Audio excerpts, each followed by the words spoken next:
The last resort. The medical bay of the Collective's flagship glowed with a soft azure light, illuminating rows of stasis pods that stretched into the darkness. Within each pod, a different species lay suspended between life and death, victims of what the Collective now called the dissolution. Chief Medical Officer Valen pressed her crystalline hand against the nearest pod, her normally iridescent skin dulled with exhaustion. "Show me the latest numbers," she commanded, her voice barely a whisper in the vast chamber. The holographic display materialized before her, casting stark shadows across her angular features. The statistics scrolled endlessly. Another 38 worlds had reported outbreaks in the past cycle alone. The dissolution was accelerating. Valen had watched for 3 cycles as the plague rewrote the genetic code of every species it touched, breaking down cellular structures until entire bodies simply came apart. The Collective's most brilliant minds had failed to stop it. Their most advanced medical technology had proven useless. Even the synthetic intelligences they created to aid their research had found no solution. Behind her, the door whispered open. "The Council is waiting," announced Sub-Commander Zix, his insectoid form casting complex shadows in the medical bay's light. "They say you have a proposal." Valen turned from the pods, her crystalline form catching the light. "I do. They won't like it." The council chamber was a testament to the Collective's diversity, a vast amphitheater designed to accommodate beings of all forms. Today, most of the seats stood empty. Their occupants were either in stasis or had already dissolved into nothing. The remaining council members attended via hologram, too afraid of contagion to meet in person. "Honored Council," Valen began, her voice carrying across the chamber. "Our traditional approaches have failed. The dissolution adapts faster than we can develop countermeasures. But I believe I've found a solution." She paused, knowing her next words would cause an uproar. "We need to look beyond the Collective, to a species that specializes in survival." The chamber erupted in murmurs as Valen projected an image of a blue-green world. "This is Earth. Its inhabitants call themselves humans. They are, by our standards, primitive. They've barely reached their own moon. But they possess something extraordinary. The most robust and adaptable immune system we've ever encountered. Primitives." The question came from Counselor Mex, his energy form flickering with skepticism. "How could they possibly help us?" "Because their primitive state is precisely what makes them valuable," Valen replied. "These humans evolved on a death world, a planet that should be too hostile for intelligent life. Their world constantly tries to kill them. Their bodies are locked in an endless arms race against countless pathogens, and they're winning." She displayed more data: human medical records, genetic sequences, immune responses. Their bodies don't just fight disease, they learn from it. They adapt. They remember. And most incredibly, they pass these adaptations to their offspring. Every human is born with the accumulated immune knowledge of countless generations. "That's impossible," another counselor declared. "No species could evolve such capabilities." "They did," Valen insisted. "And there's more. Their genetic diversity is staggering. No 2 humans are exactly alike. Each one's immune system is slightly different. They're not just surviving. They're maintaining a vast library of different immune responses within their population." The council chamber fell silent as the implications sank in. It was High Counselor Rin who finally spoke, his crystalline form similar to Valen's but aged to opacity. "You want to contact them, to ask for their help?" "Yes," Valen said simply. "We need their diversity, their adaptability. Their immune systems might hold the key to fighting the dissolution. The risks," Counselor Mex began, "are less than the certainty of extinction," Valen cut in. "Look around you. How many empty seats are in this chamber? How many more will be empty by the next cycle? We're running out of time." High Counselor Ren rose slowly. "And if these humans refuse to help?" "They won't," Valen said with certainty. "I've studied their history. Time and again, they've put themselves at risk to help others. They call it compassion. They value it almost as much as they value survival. And if they demand payment, access to our technology, Mex pressed. Then we pay, Valen said firmly. But I don't think they will. Not if we're honest about our situation. These humans, they have a strange compulsion to help those in need. They call it doing the right thing. The council chambers erupted in debate. Valen stood silently as the arguments raged around her. She knew what they feared. Humans were unpredictable, violent when threatened.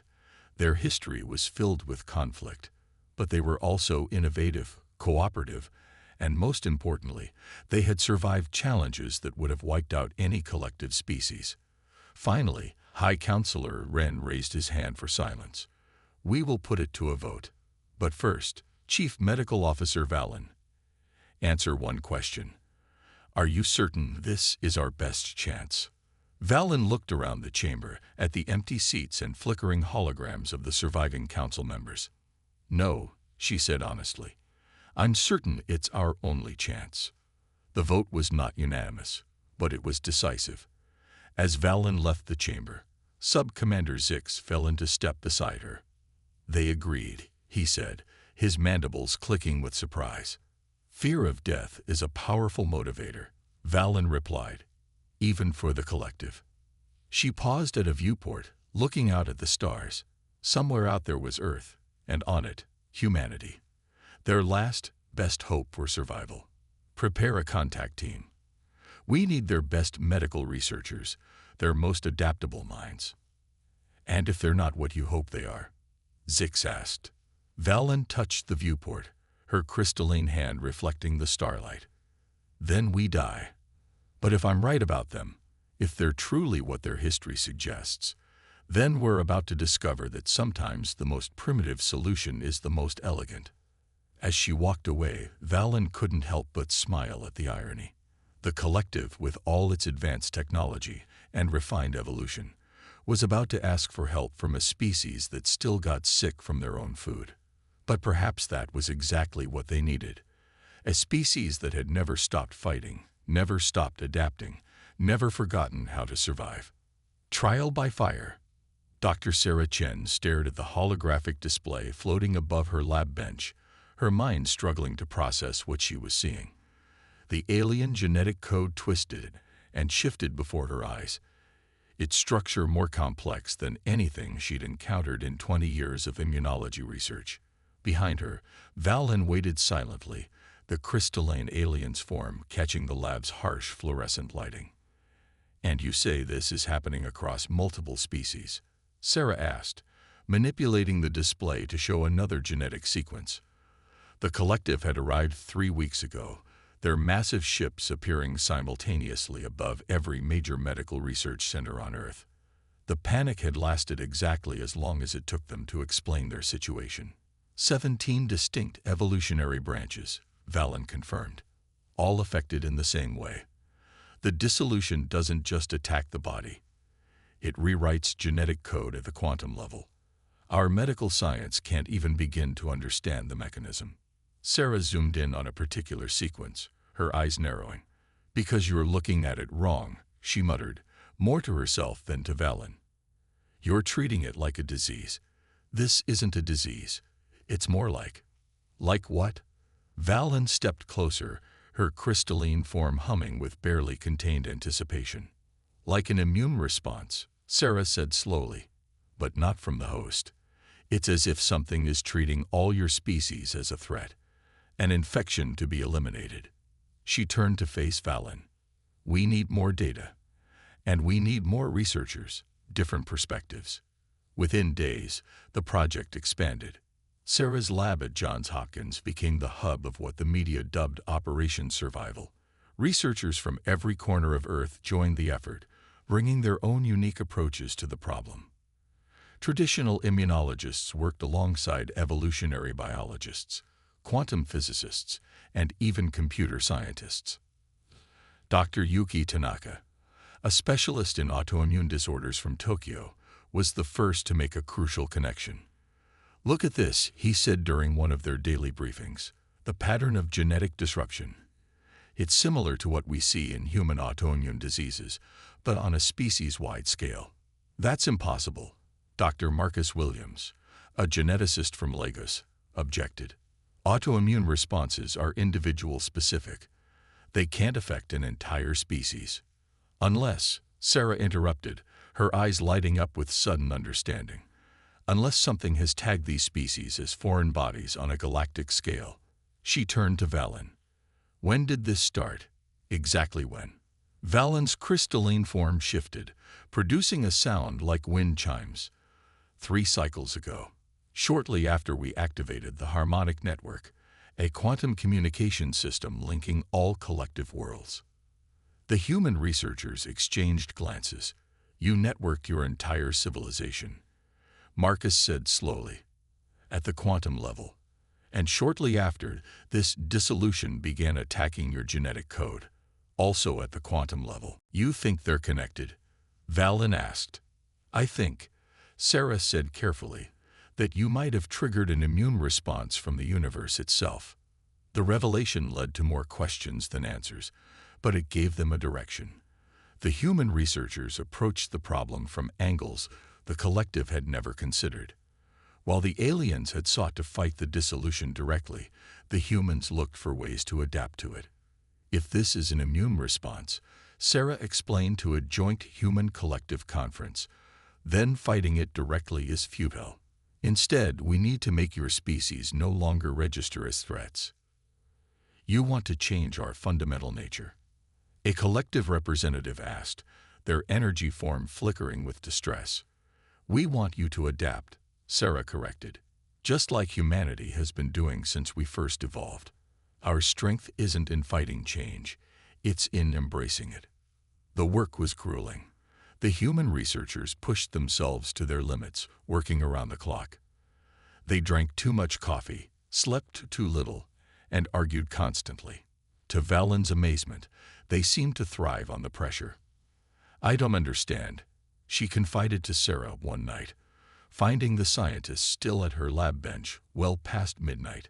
How can you function like this? The stress should be debilitating.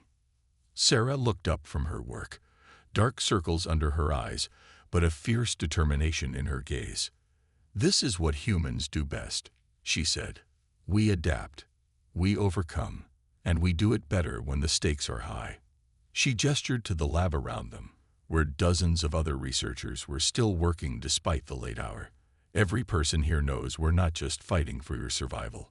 We're fighting for the right of species to evolve on their own terms.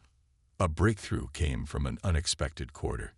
Dr. Fatima Al-Rahman, a quantum computing specialist from Cairo, discovered a way to modify the harmonic network itself. If we can't change the universe's immune response, she argued, we change how it sees the collective. Make them appear as natural parts of the cosmic ecosystem rather than invasive elements. The solution was elegant in its simplicity, but implementing it would require fundamental changes to every collected species. They would need to adapt their very nature, becoming more fluid, more changeable, more human. Some will resist, Valen warned. Many of our people take pride in their unchanging nature. Sarah looked at the holographic display, where simulation showed the modified genetic codes shifting and adapting, learning to dance with the universe's defenses rather than fight them. Then they'll have to decide what's more important, their pride or their survival.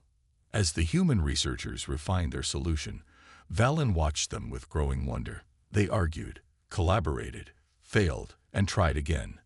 They approached the problem from every conceivable angle, drawing on their species' vast diversity of thought and experience. And through it all, they never once considered giving up. You were right, Zix said to Valen as they observed another late-night research session. They are remarkable. No, Valen corrected, watching Sarah explain a complex genetic modification to a group of junior researchers. They're survivors, and they're teaching us how to be the same. The price of progress. The testing chamber was a perfect sphere of crystalline material that seemed to absorb light rather than reflect it. Sarah Chen pressed her hand against its surface, feeling the slight vibration of the quantum field generators beneath. Behind her, the observation room was packed with both human and collective scientists, all watching with varying degrees of apprehension. "The simulation results are clear," Dr. Williams argued, his voice tight with concern. "We need live testing to proceed, but it doesn't have to be you." Sarah turned from the chamber, meeting his gaze steadily. "We're asking their entire civilization to fundamentally change who they are. How can we ask that if we're not willing to take risks ourselves?" Valen stepped forward, her crystalline form dimmed with worry. "Dr. Chen, the quantum modifications we're proposing, they've never been attempted on human genetic structures. The simulations show a 60% chance of severe cellular disruption and a 40% chance of success," Sarah countered. She looked around the room at her fellow researchers. They'd spent months developing the Crucible Protocol, their name for the genetic modification process that might save the collective. Now it was time to prove it could work. "Start the sequence." The chamber sealed with a soft hiss. Sarah stood in its center, trying to keep her breathing steady as the quantum field generators powered up. The air around her began to shimmer with possibilities, the trademark visual effect of quantum manipulation at the genetic level. In the observation room, Dr. Tanaka monitored the readings with intense focus. Initial quantum field alignment stable, beginning genetic sequence modification. He paused, looking up at Valen. "Are you certain your containment protocols will hold? If this goes wrong." "They'll hold," Valen assured him, though her crystalline form flickered with uncertainty. "We've never lost containment in a testing chamber." Inside the sphere, Sarah felt the first touches of the quantum field against her DNA. It felt like static electricity dancing across her skin, then diving deeper, reaching into every cell. The sensation wasn't painful, exactly, but it was profoundly uncomfortable, like her entire body was being rewritten one molecule at a time. "Quantum field intensity at 30%, Tanaka reported. "Genetic modification process initiating." He frowned at his readings. "Her cellular structure is resisting the changes." "That's impossible," one of the collective scientists objected. "The field strength should override any natural resistance." "You're still thinking like the collective," Dr. Al-Rahman cut in, her fingers flying over her console. "Human genetics are designed to resist outside manipulation. It's one of our core survival mechanisms." She looked up at the sphere, where Sarah was now visibly trembling. "She's fighting it instinctively." Inside the chamber, Sarah forced herself to relax, to accept the changes rather than resist them. It went against every instinct. Every cellular defense mechanism evolved over millions of years. But that was the point, to prove that adaptation could be chosen, not just forced. The quantum field intensified. Sarah's vision blurred, reality seeming to split into multiple possibilities. She could feel her DNA transforming, learning the quantum dance that would let it exist in harmony with the universe's immune system. The pain was becoming intense, but she refused to call for the test to stop. "Cellular disruption beginning in peripheral tissues," Tanaka reported, his voice tense. "We should abort." "No," Sarah managed to gasp out, her voice carried by the chamber's communications system. "Keep going. I can handle it." Valen moved closer to the chamber surface, pressing her crystalline hand against it. "Why?" she asked softly. "Why take this risk for us?" Sarah's laugh turned into a grunt of pain. "Because that's what humans do. We push boundaries. We take risks. We prove what's possible." She straightened despite the pain, looking directly at Valen through the chamber's wall. "And we do it not just for ourselves, but for others." The quantum field reached maximum intensity. Sarah's world dissolved into pure possibility, her consciousness expanding to encompass multiple quantum states simultaneously. For a moment, she understood exactly what the collective had done when they created their harmonic network. They had made themselves too rigid, too defined in quantum space. They had become an anomaly that the universe itself sought to correct. And she understood how to fix it. Recording massive genetic restructuring, Tanaka announced, his professional tone cracking with excitement. The quantum modifications they're stabilizing. Her DNA is learning the pattern. The next few minutes were agony, but Sarah remained conscious through all of it. She felt her genetic code rewrite itself, becoming more fluid, more adaptable at the quantum level. When the process finally ended, she collapsed to her knees, but she was smiling. The chamber opened and medical teams rushed in, both human and collective. As they helped her onto a stretcher, Sarah grabbed Valen's arm. "Run the tests," she managed to say. I think we did it." The next 24 hours were a blur of tests and observations. Sarah's genetic structure had indeed changed, but not in the way anyone had expected. Rather than simply accepting the quantum modifications, her DNA had learned from them, creating a new form of genetic adaptability that existed between quantum states. "It's beautiful," Dr. Al Rahman said, studying the results. "Her genetic code isn't just stable, it's teaching itself new ways to adapt. And look at this." She highlighted a sequence that pulsed with quantum potential. "It's already developing defenses against the dissolution." "Can it be replicated?" Valen asked, her form bright with hope. "Better than that," Sarah said from her hospital bed, where she was already reviewing the data despite the medical team's objections. "It can be improved. My DNA fought the changes, but now we know what to expect. We can refine the process, make it smoother, safer." She looked around at her fellow researchers, seeing the same determination in their eyes that she felt. "We've proved it's possible. Now we just have to scale it up, adapt it for different species, and figure out how to implement it across an entire civilization." "Just that?" Dr. Williams asked with a wry smile. "Just that," Sarah agreed, already reaching for her tablet to begin working on the modifications. "But first, I need coffee. Lots of coffee." Valen watched the human scientists spring back into action, amazed by their resilience. One of their own had just undergone a potentially lethal procedure, proving a revolutionary theory, and their response was to immediately start improving on it. "I don't understand," she confided to Dr. Tanaka. "How can she be so normal after what she just experienced?" Tanaka looked up. Crucible of change. The Grand Assembly Hall of the Collective hadn't seen such chaos in 10,000 years. Holograms flickered and flared as representatives from hundreds of worlds argued, their various forms of communication creating a cacophony that the universal translators struggled to process. Valen stood at the center of it all, her crystalline form steady despite the storm of controversy around her. "You ask us to become something else entirely," the representative from the Meridian Consciousness bellowed, their energy form pulsing with angry red light. "To corrupt our very essence with human adaptability." "I ask you to survive," Valen countered, her voice cutting through the chaos. "The Crucible protocol works. We've proven it across multiple test groups.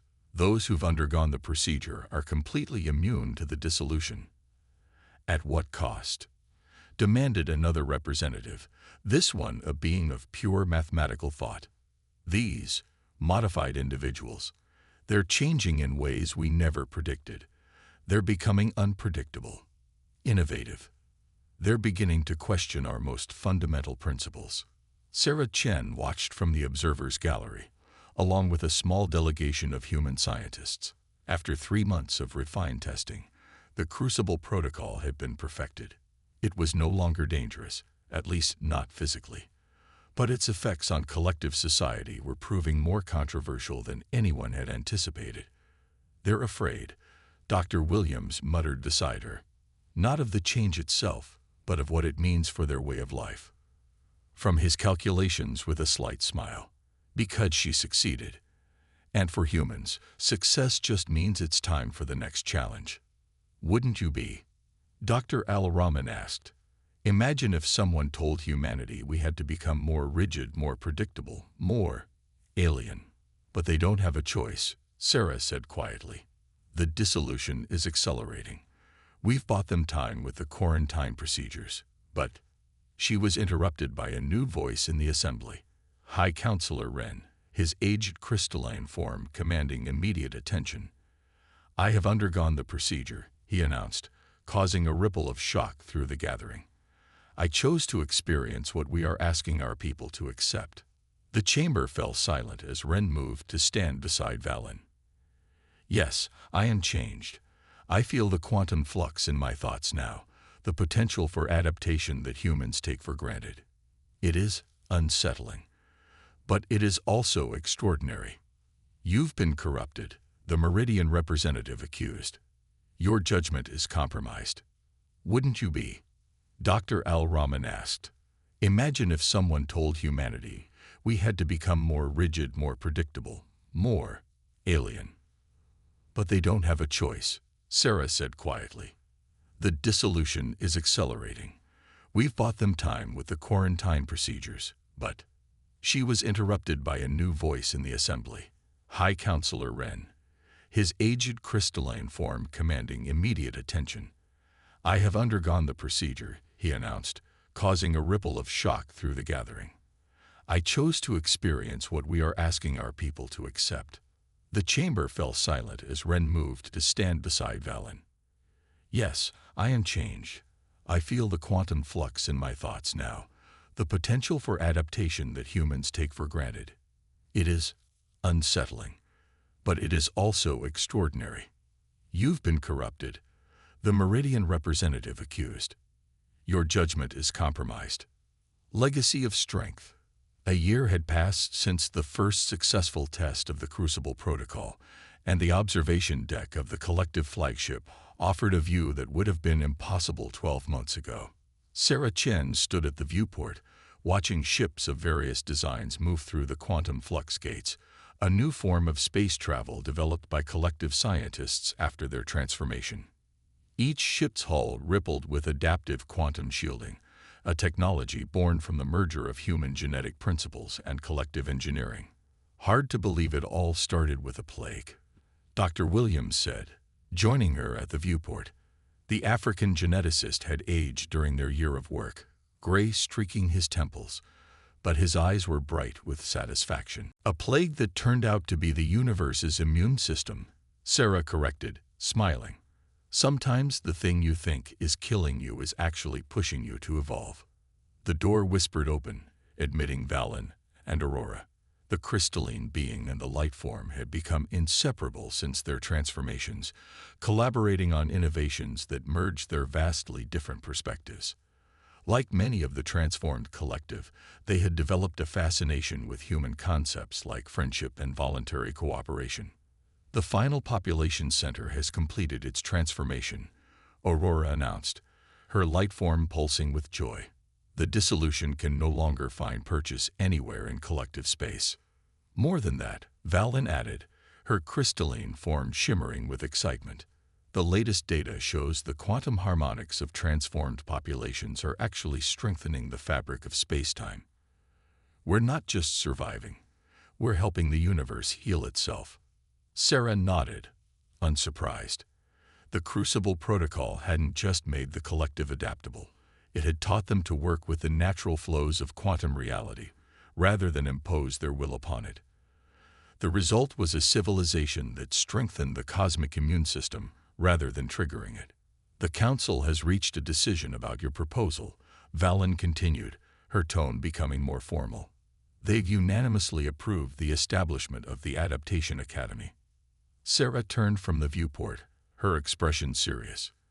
The academy had been her idea, a place where humans and collective species could study together, learning from each other's strengths and perspectives. "And the limitations we discussed. Accepted as written," Aurora confirmed. "The academy will focus on cultural and scientific exchange. No weapons technology, no military applications, just pure research and learning." "The old council would never have agreed to such open exchange," Valen mused. "They would have seen too much risk, too much potential for chaos." "And the new council?" Dr. Williams asked. "Understands that controlled chaos is the engine of progress," Aurora answered. Her light form shifted through complex patterns that humans had learned to recognize as amusement. We've developed quite a taste for progress since our transformation. Sarah turned back to the viewport, watching a newly completed quantum ship perform its first space fold. The vessel didn't force its way through space-time like old collective ships had done. Instead, it found naturally occurring quantum possibilities and gently encouraged them to manifest. It was beautiful, efficient, and entirely unlike anything either humans or the collective had created before. "We're receiving applications from every human research institution," Valen said. "And not just scientists. Artists, philosophers, historians. They all want to be part of this exchange." "Of course they do," Sarah replied. "Humans have always dreamed of the stars. Not just to conquer them, but to understand them, to learn from them, to grow beyond what we are." "Speaking of growth," Aurora interjected, her form brightening. "The quantum sensitivity in transformed populations is still increasing. Third-generation adaptations are showing capabilities we never imagined possible."